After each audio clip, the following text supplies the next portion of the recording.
Friends, railway की पाठशाला पर आपका स्वागत है। दोस्तों आज हम करने वाले हैं एक बहुत ही धमाकेदार कैलकुलेशन। जी हाँ दोस्तों, आज हम NPS versus UPS Excel sheet का गेम यहां पर खेलने वाले हैं, जहां पर 25 साल की सर्विस के बाद किस में फायदा और किस में नुकसान होगा। जहां दोस्तों सब कुछ यहां पर कैलकुलेशन करने वाले हैं। यहां पर हम दोनों में कंपेयर करेंगे किस में आपको लमसम अमाउंट कितना मिलेगा, यूपीएस में आपको फायदा है या फिर एनपीएस में फायदा है। पूरा दोस्तों एक्सेल सीट के ऊपर यहां पर हम यहां पर कैलकुलेशन करने वाले हैं। सब कुछ यहां पर हम दोस्तों आपके सामने लाइव यहां पर दिखाएंगे और यहां पर आपको कौन सी स्कीम यहां पर चूज करनी है वो भी दोस्तों यहां पर बताएंगे। और दोस्तों एक चीज मैं आपको और बता दूं, हम किसी प्रकार के आपको जो ये सेलेक्ट करने की राय नहीं देते हैं, ठीक है। आप अपने हिसाब से चेक कर सकते हैं किस में आपको फायदा है, किस में आपको नुकसान है।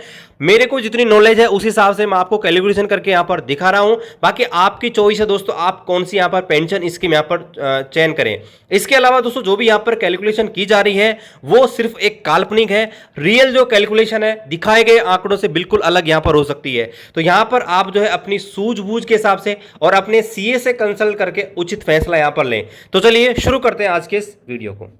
तो यहाँ पर दोस्तों मैंने ये एक्सेल सीट यहाँ पर प्रिपेयर की है और यहाँ पर मैं आपको बता भी देता हूँ कि भाई ये एक्सेल सीट को मैंने कैसे प्रिपेयर किया है, ताकि आपको यहाँ पर अच्छे से समझ भी आ सके। और यहाँ पर अगर मैंने इस एक्सेल सीट को प्रिपेयर करने में कोई गलती भी करी है तो आप मेरे को यहाँ पर सजेशन यहाँ पर दे सके, ताकि इसको मैं और करेक्ट यहाँ पर कर सकूँ और आपको बेहतर नॉलेज यहाँ पर दे सकूँ। तो यहाँ पर देखिए, यहाँ पर हमने ऊपर बेसिक पे यहाँ पर लिखा हुआ है, ठीक है। और बेसिक पे जो है हमने लेवल 1 यानी कि ग्रुप डी का यहाँ पर लिया है, जो करंटली 18,000 रुपये है। यहां पर इस एक्सेल सीट के अंदर हमने वेतन आयोग को नेग्लेक्ट किया है, यानी कि वेतन आयोग अगर लगेगा भी तो उसकी वैल्यू हमने नहीं ली है, ठीक है। हमने सिर्फ 7वें वेतन आयोग के आधार पर जो भी यहां पर डाटा है वो यहां पर लिया है। और यहां पर आप 7वें वेतन आयोग की लेवल 1 की ये पे मैट्रिक्स हमने यूज करी है।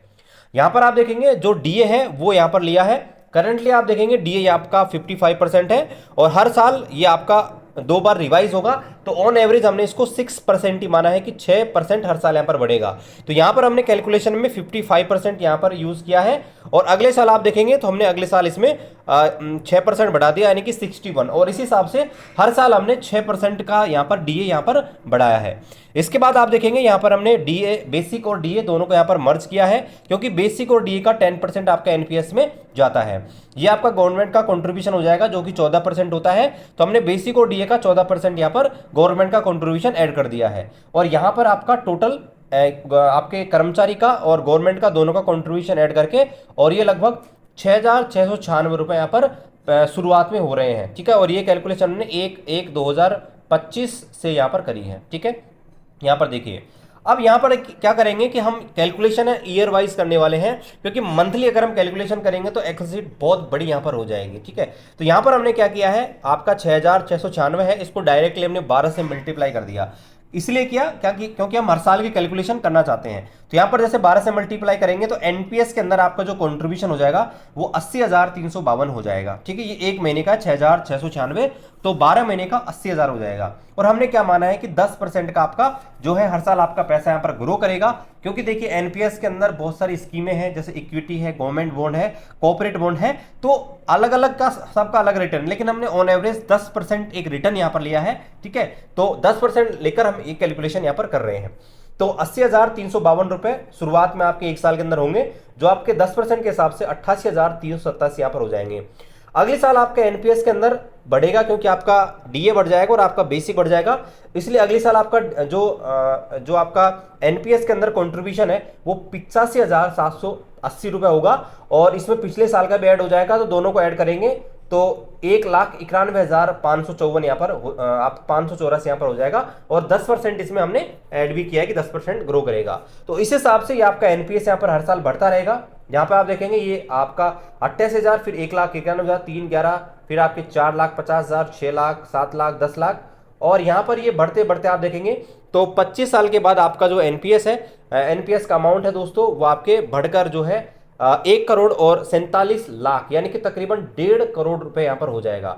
अब यहां पर देखिए ये जो अमाउंट है 1.5 करोड़ यहां पर हो जाएगा। तो यहां पर हमने क्या किया है, दोनों स्कीमें यहां पर यूज की हैं, यूपीएस और एनपीएस दोनों में किस में अधिक फायदा है। तो यहां पर शॉकिंगली रिजल्ट दोस्तों यहां पर आए हैं हमारे सामने। तो यहां पर पहले हम यूपीएस के बारे में कैलकुलेशन कर लेते हैं। अब यहाँ पर दोस्तों बात करते हैं पहले कि पेंशन कितनी मिलने वाली है यूपीएस के अंदर। तो देखिए यूपीएस के अंदर जो पेंशन मिलने वाली है, हमने सारी चीज़ों को पहले बता दिया है कि भाई हमने नया जो वेतन आयोग है उसको नेगलेक्ट किया है। ये माना है कि भाई नया वेतन आयोग नहीं आने वाला, ठीक है, क्योंकि नया वेतन आएगा, बेसिक डीए मर्ज होगा, फिर गवर्नमेंट कुछ यहाँ पर फिटमेंट फैक्टर निर्धारित करेगी और उसके हिसाब से अलग आपका बेसिक पे यहाँ पर हो जाएगा। लेकिन उसको हमने यहाँ पर नेगलेक्ट किया है और सिर्फ कंपेयर करने के लिए वीडियो यहाँ पर बनाया जा रहा है। तो यहाँ पर देखिए क्या होगा कि यूपीएस के अंदर जो पेंशन है उसका फॉर्मूला क्या है कि भाई जो भी आपका अंतिम 1 साल का जो मूल वेतन है उसका एवरेज ले लेंगे, ठीक है, और उसका 50%। तो यहाँ पर 36,500 हमने मान लिया कि उसका मूल वेतन है। 36,500 का आधा यानी कि आपका 18,250, और 18,250 में क्या करेंगे, उस समय जो भी यहाँ पर डीए रहेगा वो ऐड कर देंगे। तो यहाँ पर देखिए डीए लगभग इसका 2 गुना है, यानी कि लगभग 200% डीए उस समय यहाँ पर हो जाएगा। हमने डीए और बेसिक को मर्ज नहीं किया, तो इसका आप डबल करेंगे जो कि 36 यहाँ पर हो जाएगा, ठीक है, और 36 और इसको आप ऐड करेंगे तो तकरीबन 55,000 के आसपास आपका जो है यहाँ पर पेंशन यहाँ पर मिल रही है यूपीएस के अंदर। और यहाँ पर देखिए लमसम अमाउंट की बात करें तो लमसम अमाउंट का जो फॉर्मूला है वो क्या है, वो सिंपल सा है कि भाई लमसम अमाउंट में क्या है कि जो भी आपका बेसिक एंड डीए है, ठीक है, उसको आप एक तरफ लिखिए।